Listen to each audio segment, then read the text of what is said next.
A gente se direciona para lá e descobre como a Bíblia foi escrita, de onde vem realmente todo o conhecimento, as primeiras religiões do mundo, que surge o conceito, a temerosidade de algo como um raio, chuva. As pessoas tinham medo de chuva, falar, o que é isso? Não sei o que é. É Deus? É algo sobrenatural. Até entenderem como funciona a chuva, ele era um fenômeno sobrenatural. De onde tá caindo água? What the fuck? Como que a água tá caindo do céu, mano? Um raio, você fala, tô sendo julgado, porque esse raio mata. A árvore explodiu mediante um raio que caiu, é alguém que tá julgando aquela árvore. E às vezes pode cair numa pessoa, já acontece muitas vezes. Entende? Então, surgem as primeiras religiões no mundo acreditando em fenômenos que são inexplicáveis. Então, cria uma dependência admirável por fenômenos da natureza. E com isso, eu vou crescendo e aprendendo que esses fenômenos eles são naturais. Então, o que está acima do natural? O que está acima do Será acima? que existe algo acima do natural? Essa é uma jornada que todo mundo tem que ter. Ninguém pode predizer para você. Você vai abrir o jornal lá e falar, olha, acharam Deus. É que nem em Portugal, já acharam o valor de X em Portugal. X o quê, né? Você entendeu? Sim. O cara descobre o valor de X. X é igual a 2. Pronto, aí você vai e mostra uma outra equação.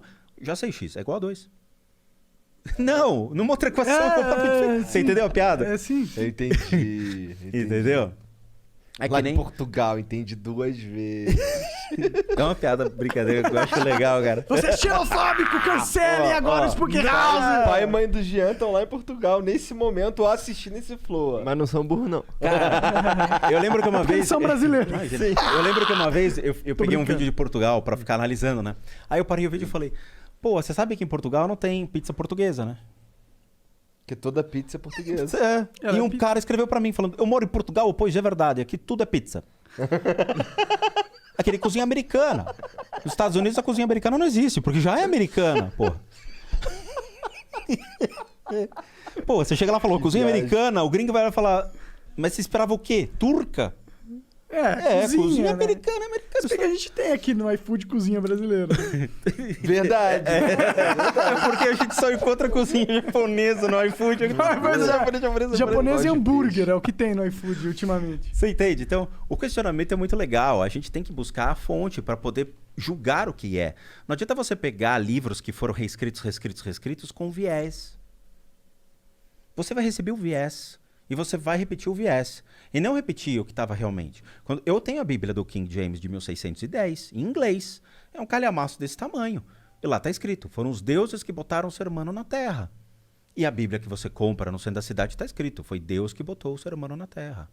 A Bíblia é de 1610. Quem é King James, cara? Desculpa, eu sou burro. Era um rei da época que, quando os povos imigrantes vão para a Europa, então cria-se os povos da Irlanda, que foram todos para lá, fugidos da Inquisição, das guerras, da peste, das mortes e tudo mais, eles levam a fé junto.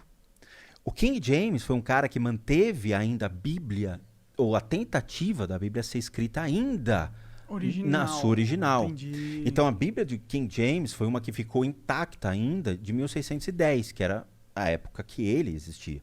Então entra-se na Europa. 1610. Caralho. Mas a Bíblia é mais antiga, Bem né? mais, né? Pelo menos 1610 Você sabe quem anos. começou a escrita da Bíblia? Quem? Quem começou? Maomé. Não, pelo amor de Deus. Maomé. Moisés, desculpa. Não. Foi um faraó egípcio, Ah, é? Ptolomeu III. Ptolomeu? Foi ele que começou a compilar os livros da Bíblia, Sagrados. tá? Porque não era Bíblia o nome naquela Não, época, a né? Bíblia é uma palavra que designa um compêndio de livros. Então, Ptolomeu III, ele coloca 40 pessoas que são ditos escribas a sair documentando as histórias e cria-se as histórias para aí predeterminar o que vai entrar no que você considera hoje a Bíblia. Então você tem o Velho Testamento, que é uma história contada mediante a passagem de um povo hebreu, que depois se torna um povo judeu. 400 anos ficaram expostos, e aí surge Cristo.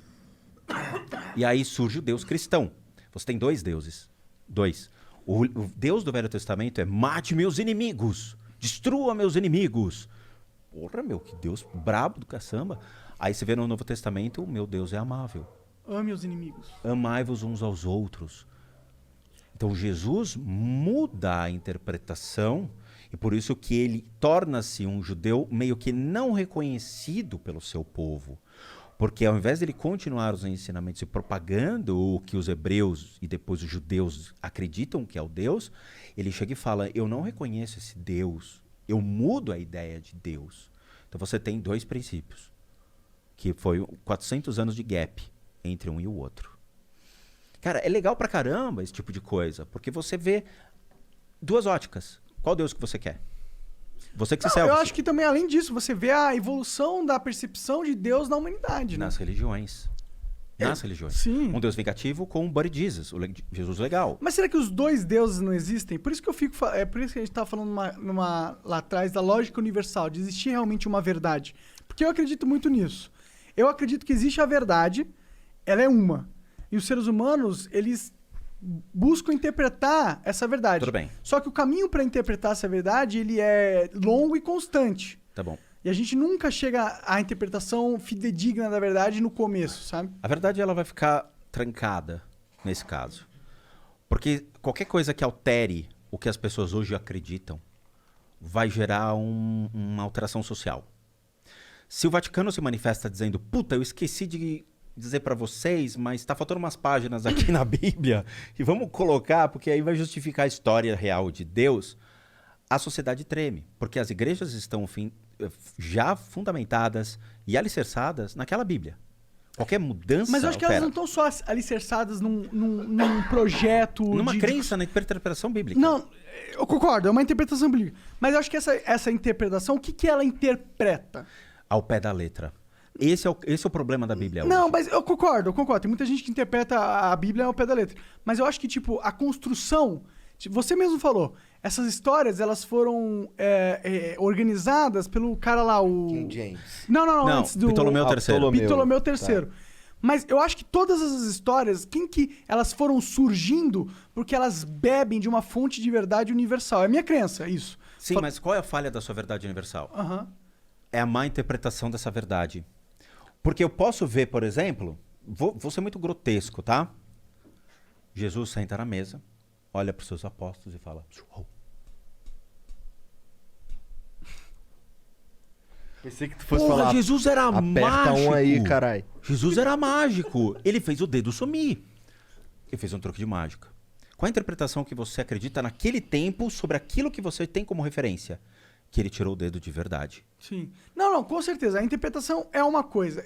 O que eu tô discutindo aqui, de verdade, não é a interpretação que as pessoas fazem pela obra, mas sim o como essa obra de verdade surge. Da onde ela sai. Você vai te falar, sai da cabeça das pessoas. Da interpretação da consciência de cada um. Ok, concordo. Mas essa interpretação, toda a interpretação, a sua interpretação, a minha interpretação, a interpretação do Igor, ela parte de um ponto verdadeiro, que é um ponto universal. Mas esse muito ponto complexo. não é tratado. Não, mas como assim não é tratado? Eles não acreditam no ponto, mas eles acreditam no resultado. É porque eles não enxergam o ponto. E o ponto não é realmente um ponto, tá ligado? Ele é um meta. Você já jogou o jogo? Sabe o que é um meta? Sabe o que é um meta num jogo? Não. O que é um meta? É a melhor maneira de jogar aquele jogo. Exato. Tá, mas você burla o sistema? Você conhece o sistema? Não, você conhece o sistema e você aprende nesse sistema a melhor forma de interpretar esse sistema. Mas sabendo os erros do sistema? Não, você nunca sabe os erros do sistema. Você só sabe o que o sistema permite você você sabe só o feedback do sistema. A interpretação do sistema é muito difícil. Essa é a questão. Sim. Mas a minha crença é que existe o sistema. E o sistema, ele não é moldado à sua interpretação. A sua interpretação é apenas uma interpretação do sistema. Mas ele é moldado de acordo com a evolução da consciência. Porque quando você aprende a jogar o jogo... Eu discordo. Não, eu não acho que ele é moldado. Não, eu vou explicar. Vou te dar o meu ponto de vista. Tá bom. Meu ponto de vista é o seguinte.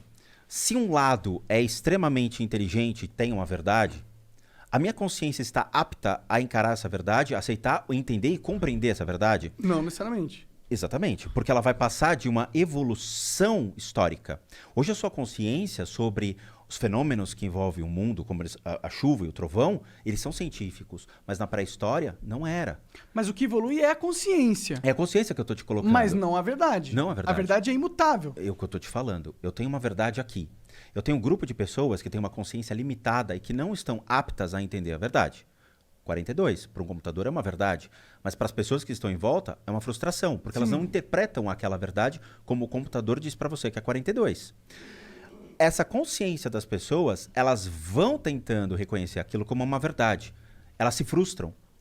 Elas fazem o quê? Abandonam a verdade. E quando elas abandonam a verdade, o que elas fazem? Elas criam a sua verdade. E elas se perdem, na Claro. minha visão. Historicamente, elas criam uma distorção sobre um fator. O fator está lá, ainda adormecido, no Oriente. Mas o mundo cria uma verdade porque é mais fácil ser compreendida numa época. À medida que a consciência dessa população vai desenvolvendo e vai Mas tentando... ele não cria uma verdade, ele cria uma interpretação da verdade. É isso que eu estou falando. Sim, Ele cria eu uma sei, eu verdade da verdade. A verdade que comove eles, que faz com que eles acreditem. Exato. Eles criam um filme da verdade. Perfeito. Caralho, então calma aí. Só pra eu deixar claro aqui. Vocês concordam... Eu tô fumando em paralelo. Vocês dois podem fumar que tá me influenciando. Não, vocês concordam. Eu já entendi que os dois concordam nesse ponto. Sim, a Mas forma ele tá- que a gente se expressa é diferente, É mas o diferente. raciocínio é igual. Sim, Aham. porque você diz que a pessoa cria uma verdade. Eu não acho que ela cria uma verdade. É pra ela a verdade. Pra Mas ela é ela- verdade. isso. Mas ela não cria uma verdade. Ela distorce a de verdade. Ela cria uma ilusão. Isso. Mas a ilusão para ela torna um fundamento. Uma verdade. Se ela tiver com esse.